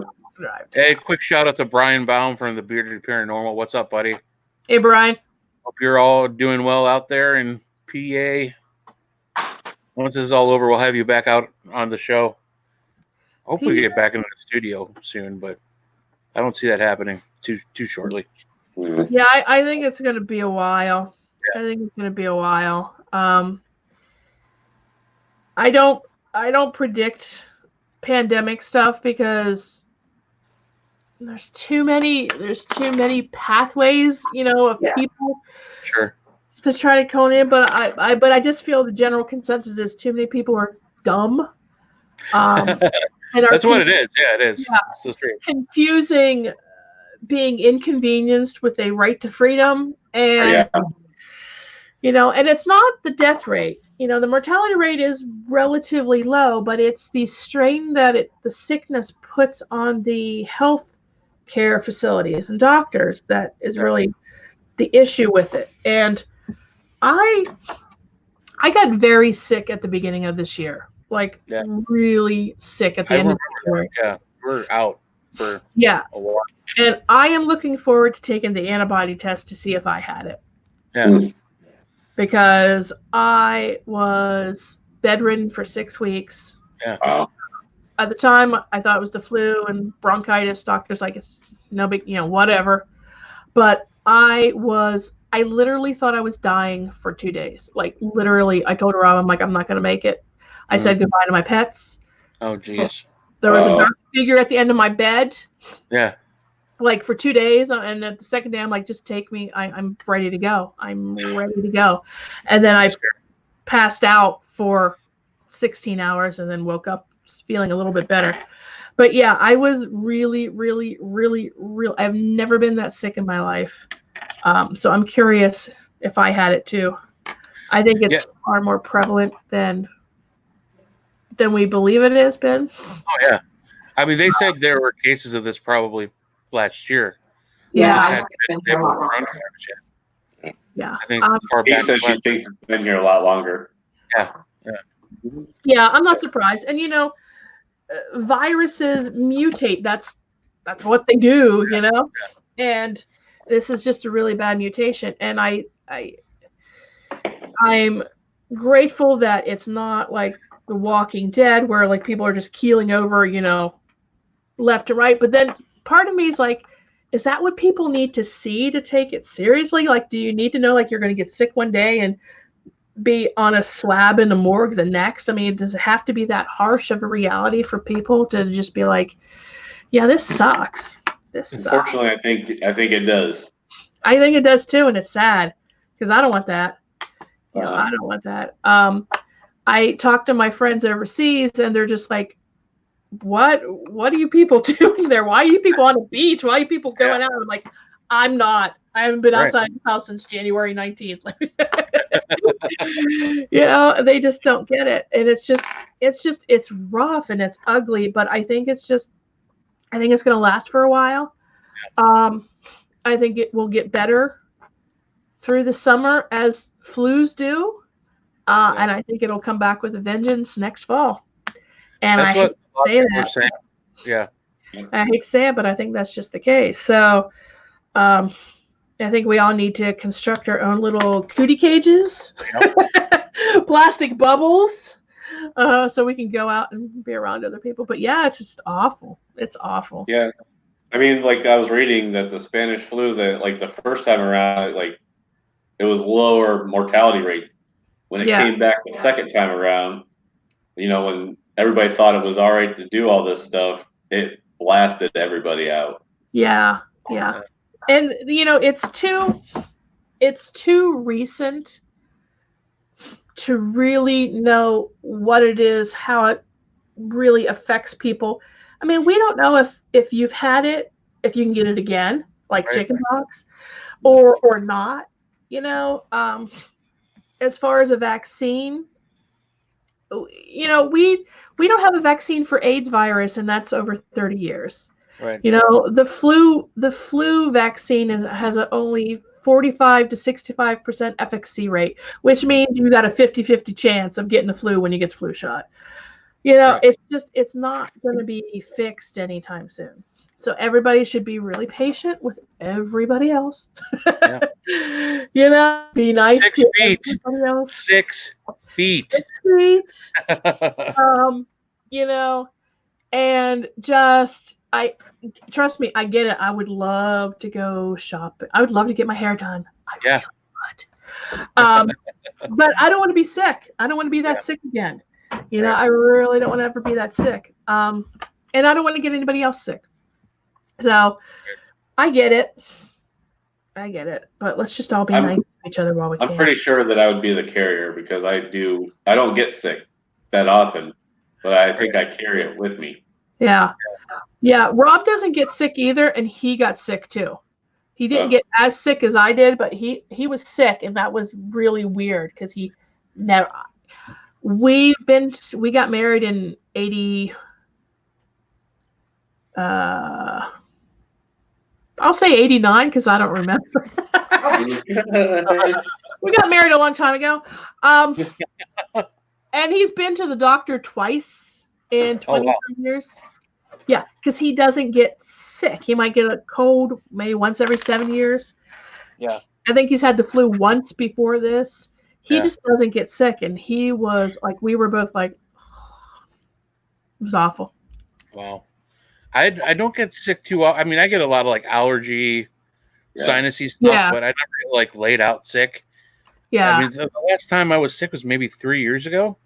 I had like full blown pneumonia. That was horrible. But I don't know. I just, knock on wood, I'm doing what I can to be safe when I have to leave, and try not to leave if I don't have to. But exactly. Yeah. We were talking about bronchitis every year, but that's because of these, I'm sure. Doesn't help. Don't help. Don't help for sure. A lot of people chiming in. They either had it or had the same fight. Yeah. Alicia said her husband got it. Or wait, no. Yeah. Oh, he got it, but she didn't. That's good. That's good. Well, we were talking earlier before when the show first started, how this is like affecting us like mentally and spiritually, like just bombarding us. It's been like going back into that conversation because it was just starting up, but this has been a rough week for a lot of people. I mean, I mentioned I was having a really bad day yesterday, and I'm at home working. You know, it's like the easiest thing to be working at home. Right. But I couldn't focus. Like I just felt everything was, I just pushing everybody away. I'm like, leave me alone. Don't talk to me. I got to get the hell out of here. And it's going on. There's some kind of like energetic shift going on. It's just and there definitely is. Yeah. When you're sensitive, you, like I said, you just get slimed at times. And I've been really good about not getting slimed, but you know, I'll be doing a meditation. I'm sitting there, so I'm like, and I just let it slip. I let it slip, and it's like, you know. Yeah. And then I'm out for like 2 hours, and like, I remember the first time it happened. So, I was out sick with whatever until. So the end of January through February, first week of March. So the second week of March, I started to get out of bed and sit up for a little bit and do things. And I got up. It was right after St. Patrick's Day. And I was like, okay, I'm going to go upstairs. I'm going to sit in my chair and I'm going to do a meditation. I'm going to feel better because I was tired of laying in bed, right? I'm tired of laying in my room, look at the same four walls. And so I did this meditation and I got it and I was like, and I came downstairs in a panic. I'm like, oh, no. We need to go. I felt like, what's her name in the Terminator, you know, when she's like, you know, she got pregnant and she had to run off to Mexico with the baby and learn how to be, you know, an assassin. Oh, yeah. Yeah, that's the way I felt. Like, we need to go. We need to just pack up the car and we need to go. I don't know about cats and get the computer. I mean, it was like I was that panic stricken for a good almost an hour. And I knew it wasn't mine, but it illuminated enough of that emotion illuminated enough of my own shadows fear that I was momentarily confused. Like, I don't know if it's mine or not, but we just need to go. I don't know what's going on. And Rob's like, are you sure? Because he's learned to, like, when I say something, I generally, if I say don't go there, you don't go there, right? Yeah. He's like, are you sure? Should I start packing? I'm like, we just need to go in it, you know. It's funny now, but it was not funny. Yeah, right. It's not funny. It's not. Okay. I just tapped into everybody else's panic about it. Yeah. And at this point, you know, everybody's frustrated and everybody's scared. Everybody's really scared because we don't have jobs, we don't have money coming in, Right. can't have money going out if you don't have money coming in.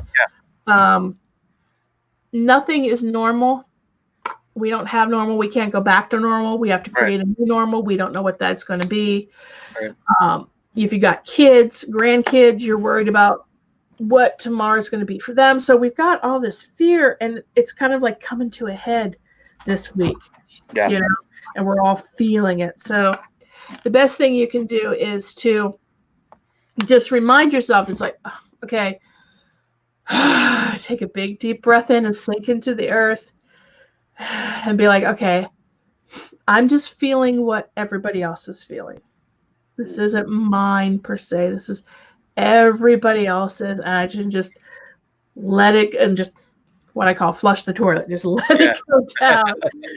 Let it down, go through the earth, and just let it go, and just stay down if you have to. And you may have to stay down for 20 minutes, an hour, 5 hours. I don't know. It just depends on how bad you're feeling it. But just like, I'm just going to stay here and just let it keep sinking out of me. Yeah.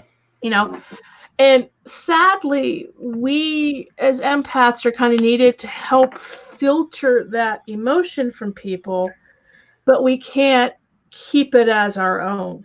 Right. Right. And that's a hard thing. Most empaths think, oh, I'm gonna feel for you and I'm gonna help you, and you're gonna be like, I feel so much better after talking to you, and you're like, I feel like crap. Yeah. Because like, oh my God.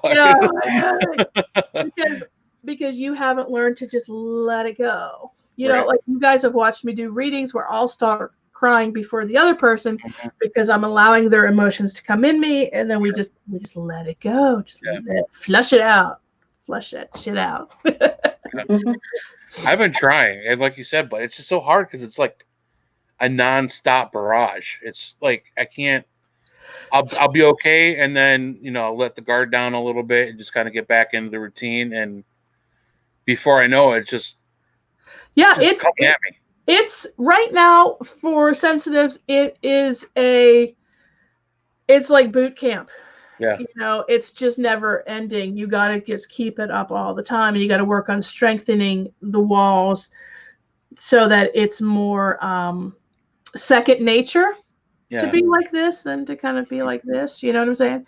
Yeah. So you just got to keep strengthening these walls and this barrier. And that doesn't keep the good energies out. It just means it keeps you in control of what's coming in all around you.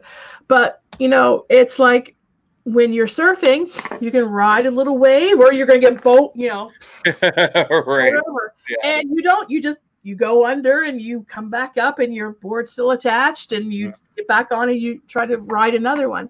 And that's where we are right now. Exactly. I think I'm pretty good at shielding. It doesn't. That's why I don't think it's like really affected me that much. No, you are very, like you guys are like total opposites. So Ray's like all open, right? And Mike's like, I'm good. Yeah, right. You guys need kind of like a little bit of each other's ability. I think that's why we balance each other out and we make such a good team. Exactly.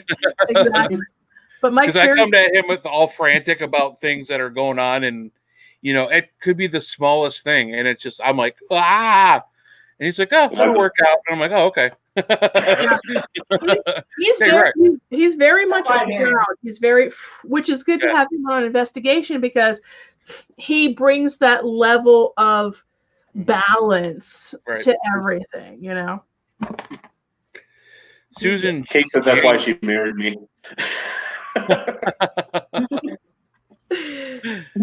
Susan Jane from Australia said that you speak the truth. Thank you. I don't know which one, but yeah, thank you. You. It's not us, not me. Not us. We speak the BS. You speak the truth. Awesome. But so do you have anything coming up? I mean, well, it's so hard to ask that. I don't know why I even bother asking that right now. Because I'll go downstairs. I'll open up my tea, and then tomorrow I'll get up and fill up my big bubba. No, I might make a cup of coffee in the morning. Make coffee. Go to work. I was hoping to plan an event this year. I don't think that's going to happen. Yeah. A small kind of psychic paranormal spirituality fair. And you've never heard of it because I got sick and then this. Yeah. So that's not going to happen. I can tell you what's not happening. I was supposed to be doing private investigation at OSR with the Revenue Quest ladies from Cincinnati, Dayton area. That got canceled. We had Tri-Seas paranormal event. Yeah. Next week. That got canceled. Yep. My big rockabilly convention in Las Vegas. Yeah. Oh no. Yeah. That sucks. That got canceled. Let's see. I had a show to sell jewelry. That got canceled. I was supposed to sell jewelry at a tarot convention in Salem in July. That got canceled. Oh, wow. I'm sorry. I shouldn't have asked. It's all right. A lot of things got canceled. So sadly, I can't say, here's where I'll be coming up next because this is it. Yeah. This is it. And that's, it's okay. Things will work out and things will kind of even out in some way, shape, or form and form some kind of terrain that we don't know what it is yet. Right. But I would like to do something with people at some point. I would like to see people in the flesh at some point and hug somebody, even if it's with gloves and masks. But how about you guys? What are you guys doing? Pretty much the same. We have some events that we had planned. I don't know if they're happening. I haven't had like official cancellations yet, but I mean the was the Gettysburg Bash we were supposed to do, which is a big paranormal event in Gettysburg in July. I don't see that happening. They haven't officially canceled it yet, but very doubtful. I think Mike and Kate are still going because there's a Friendlies or something out there they want to go to. Kate really does, yes. But as far as we know, toddler for one weekend.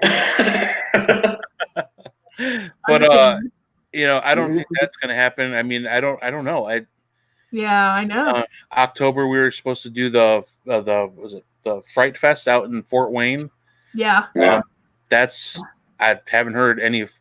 I'm not counting on anything working out this year now at this point. Yeah, I was gonna do a speaking proposal for Scarefest, and then I'm like, what's the point now? Because they haven't canceled either, but it's such a large event, and it's it's in October too, and it's like I don't know. Yeah, I don't know. Even if it did go forward, if I'd go want to be around, 10,000. Yeah, right. Yeah.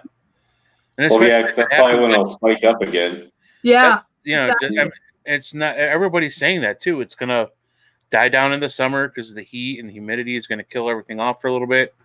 And once it starts cooling off again, it's gonna. And God knows how it's gonna come back. I mean, it could mutate again and be something completely different. But exactly, it's crazy stuff. I was really looking forward to the Gettysburg Bash. That's probably the one that just because. I've been wanting to go to Gettysburg for so long. I mean, I was there as a kid. I didn't appreciate it when I was 6 years old. I mean, exactly. I'm like, okay, it's a big field with a tower in it. I mean, you're like, wow, can we go get some ice cream now, Mom? Yeah. We go back to the hotel. We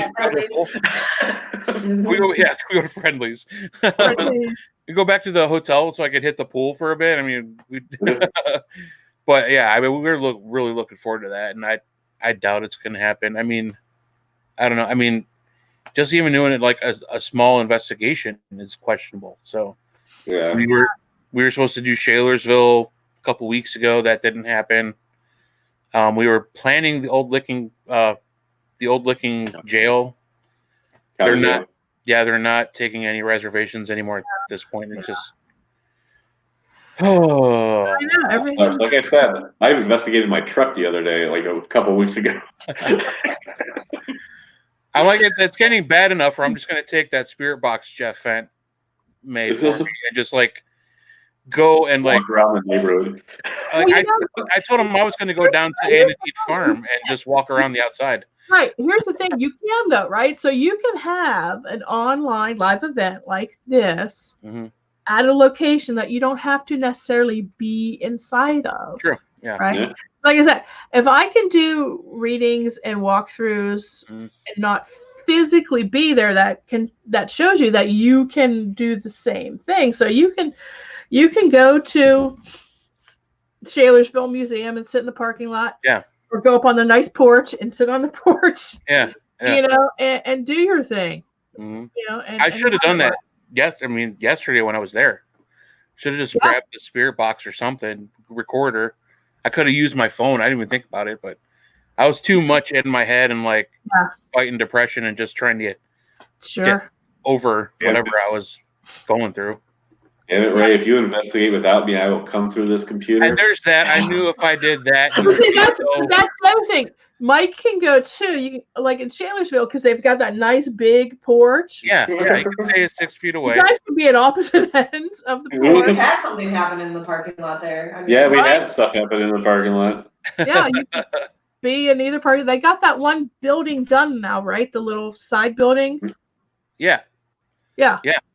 Yeah, that's so all park finished. by there, so they can park by the front of the building. Right. I mean, you can talk to each other 10, 12 foot away in the parking lot. Yeah. So yeah, you guys That's not loud enough.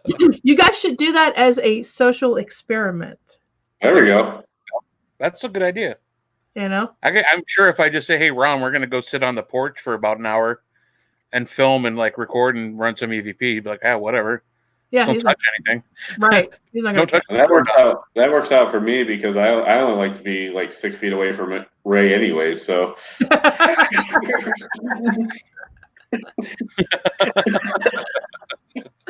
well, there you go. Oh, brother. Perfect. Yeah.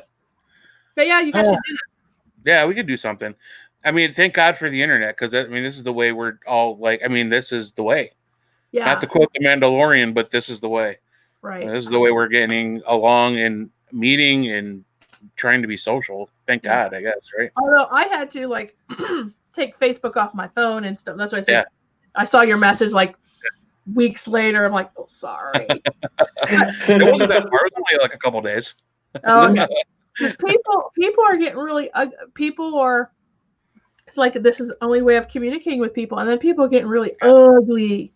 yeah. You know, and like I said, I know we're all reacting versus responding, and we're all coming from a place of anxiety and fear. Right. Well, it's like, you know, I'm like, oh, I just can't take it anymore. Love you guys, but hit me up somewhere else because I could just go through my feed and just be like, you know, people bitching about Trump, people bitching about Bernie Sanders, people bitching about, you know, who's going to be president, people bitching about the mayor, like everything, like the people that want to go buy plants at Home Depot, and then the people that work at Home Depot don't want to be there because it's scary. You know, it's just like, right. There was no one side. It's everybody fighting everybody. It's just like, oh my God, I can't. It's giving me a headache just even thinking about it because I'm seeing my friends that, you know, and I don't just become friends with everybody. I mean, I give people a chance, but there's certain people, I mean, people that I know and I consider my friends saying the dumbest things in response to other people that are in the same circle. It's just like, what? Yeah, I see a lot of that. I'm like, I can't deal. I need to get off. Everybody is suffering the same pandemic that everybody else is. The only thing we could do is do whatever we need to do to get over this thing and get through it. And exactly. Everybody's so worried about pinpointing who's putting at blame fault.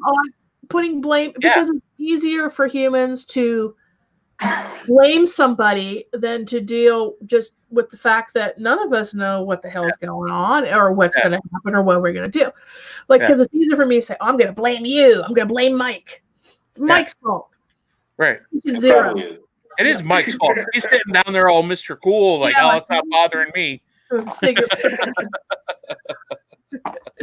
You know, and I'm the one that's up here like, I'm freaking out. Yeah.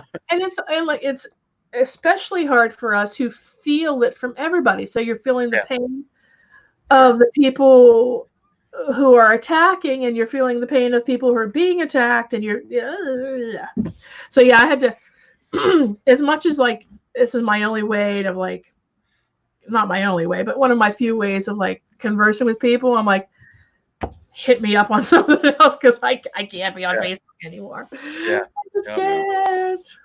I hear you. Right. Mad or sad, and usually both. Yeah. All right. Well, Crypto Heads, it's about that time. The show is coming to a close for the evening. I want to thank Barb St. John for being on. Thank you so much. Oh We yeah, miss you're welcome. I We miss miss you you guys. so It flew by really fast. Yeah. It did, yeah. But thank you for being on, and don't be a stranger. We'll have you back on again. Yeah, for sure. soon. Yeah. If not every week. But everybody out there who's been watching, thank you for tuning in tonight and watching and supporting the show. Mike, thanks for being Mike. Who else? Caitlin. Thanks for Caitlin. Caitlin back Yep, there. thanks, Caitlin. Keeping Mike She straight. actually stayed out here for the whole show. She doesn't I do don't that. do that. Yeah. Yay. Kathy Arnott says, thank you, Barb. It was a great show. So Thanks, Kathy. Susan Jane from Australia said, great show. Thanks, Jane. Susan Jane. Thanks, Mike. But Cheers, Mike. no special guest booked yet for next week, but as usual, I will have something prepared. And if not, you can just deal with me and Heisenberg BS back and forth, pretending to do something. I don't know. But They'll figure it out. everybody be safe. Practice your social distancing. Don't make this a political thing. Just do what you need to do to get through and help out your loved ones, even your enemies. We got to all help each other. Just Very true. be peaceful. Let's get through this.